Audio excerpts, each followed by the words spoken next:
দুনিয়ায় আমার কেউ নাই, আমি ছাড়াও এই বৃদ্ধা মহিলার কেউ নাই। এই মহিলাটা হলো আমার জনম দুঃখিনী মা। মা ছাড়া আমার কেউ নাই, আমি ছাড়াও মায়ের কেউ নাই। প্রতিদিন আমি আমার মারে গোসল করাই, নিজ হাতে রান্না করে খাওয়াই। সাইয়েদনা মুসা বলে, তোমার মা হাত তুলে কি দোয়া করলো এটা বলো। কসাই বলে, আমার মা প্রতিদিন রাতে খুশি হয়ে একটা পাগলা দোয়া করে, গত কয়েক বছর ধরে এই দোয়াটা করছে, অনেক বছরের দোয়া। আমি জানি কোনোদিন এই দোয়াটা কবুল হবে না। সাইয়েদনা মুসা বললেন, কি দোয়া? কসাই বলে, আমার মা খুশি হওয়ার পরে চোখের পানি ছেড়ে দিয়ে হাত তুলে বলে, আল্লাহ, আমি আমার ছেলের উপর অনেক সন্তুষ্ট।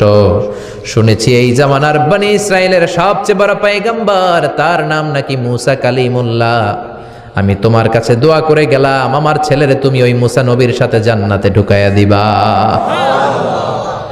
মুসা আলাইহিস সালাম বলে, কানেকশন তো এই জায়গায়, আসল কানেকশন তো এখানে, এটা তো মায়ের দোয়ার বরকত। আল্লাহু আকবার। এজন্য মায়ের দোয়ার বরকতে কসাইকেও নবীর সাথী বানিয়ে দিয়েছে কে? বিশ্বনবী বাবা মার আদর পায় নাই, জন্মের আগেই বিশ্বনবীর বাবা নাই। 6 বছর বয়সে মা নাই, দাদার কাছে মানুষ হয়েছেন, চাচার কাছে মানুষ হয়েছেন। বিশ্বনবী হুদাইবিয়ার উমরা যেদিন